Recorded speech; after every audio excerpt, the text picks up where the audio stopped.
Welcome to my YouTube channel. इंग्रजी विषयाचे सराव पाठ टाचन कसे काढायचे ते आज आपण या व्हिडिओमध्ये बघणार आहोत.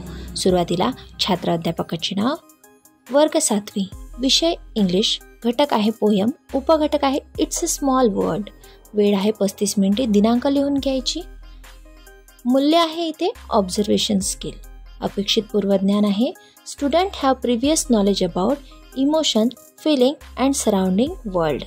प्रस्तावना म्हणजे सेट इंडक्शन इथे घेतलेलं आहे, प्रश्नोत्तर पद्धतीने प्रस्तावना केलेली आहे. Teacher ask some question based on previous knowledge. Previous नॉलेजवर शिक्षकांनी प्रश्न विचारले आहे. सच ॲज, पहिला प्रश्न आहे do you know about world. Second question is how many suns are in the world. Third question is how many moons are in the world. Fourth question is does everyone have a friend.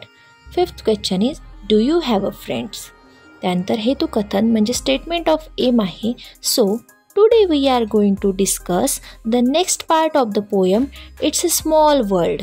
त्यानंतर विषय प्रतिपादन म्हणजेच subject प्रेझेंटेशनमध्ये पाठ्यवस्तू म्हणजेच topic, उद्दिष्टे व अपेक्षित वर्तन बदल म्हणजेच objective and expected change in behaviour, अध्ययन अनुभव म्हणजे टीचिंग एक्सपिरियन्समध्ये शिक्षक कृती आणि विद्यार्थी कृती, teacher activity and student activity, शैक्षणिक साहित्य म्हणजेच टीचिंग एड्स, फलकलेखनमध्ये ब्लॅकबोर्ड रायटिंग. त्यानंतर पाठ्यवस्तूमध्ये पहिलं घेतलेलं आहे there is just one moon पासून तर वर्ल्ड आफ्टर ऑलपर्यंतची पोयम घेतलेली आहे आणि त्याचा मीनिंग इथे सांगितलेला आहे.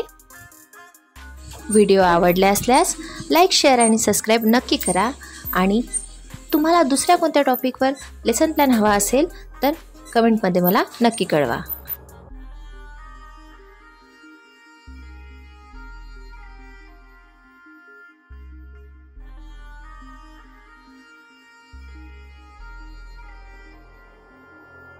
त्यानंतर उद्दिष्टे व अपेक्षित वर्तन बदल म्हणजेच objective and expected change in बिहेवियरमध्ये आहे नॉलेज, अंडरस्टँडिंग अँड अप्लिकेशन म्हणजे ज्ञान, आकलन आणि उपयोजन. शिक्षक कृतीमध्ये शिक्षकांची कृती दिलेली आहे, विद्यार्थी कृतीमध्ये विद्यार्थ्यांची कृती दिलेली आहे, शैक्षणिक साहित्यामध्ये दिलेलं आहे ब्लॅकबोर्ड, चॉक, डस्टर, टेक्स्टबुक आणि फलकलेखनमध्ये ना डिफिकल्ट वर्ड, फ्रेंडशिप म्हणजे मैत्री, माउंटेन म्हणजे पर्वत, डिवाइड म्हणजे विभागणी करणे आणि ओशियन म्हणजे महासागर.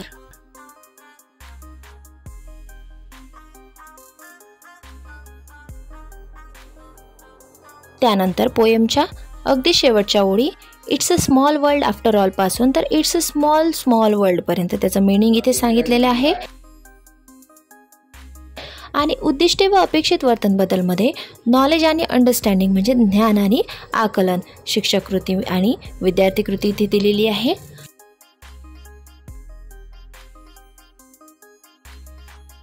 त्यानंतर आहे मूल्यमापन म्हणजेच इव्हॅल्युएशन. मूल्यमापनामध्ये 2 प्रश्न इथे घेतलेले आहे.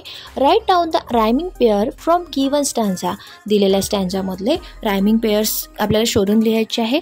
त्यानंतर दुसरा प्रश्न इथे घेतलेला आहे discuss the meaning of following line. खाली दिलेल्या ओळींचा आपल्याला अर्थ सांगायचा आहे. पहिली ओळ आहे there is just one moon and दुसरी ओळ आहे and one golden sun.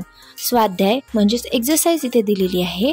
Why does poet says that though the mountain divide and the ocean are wide. हा एक गृहपाठासाठी प्रश्न आहे. त्यानंतर फलकलेखनामध्ये शिकवताना शिक्षकांनी जे फलकार लिहिलेला आहे ते सर्व फलकलेखनमध्ये येणार.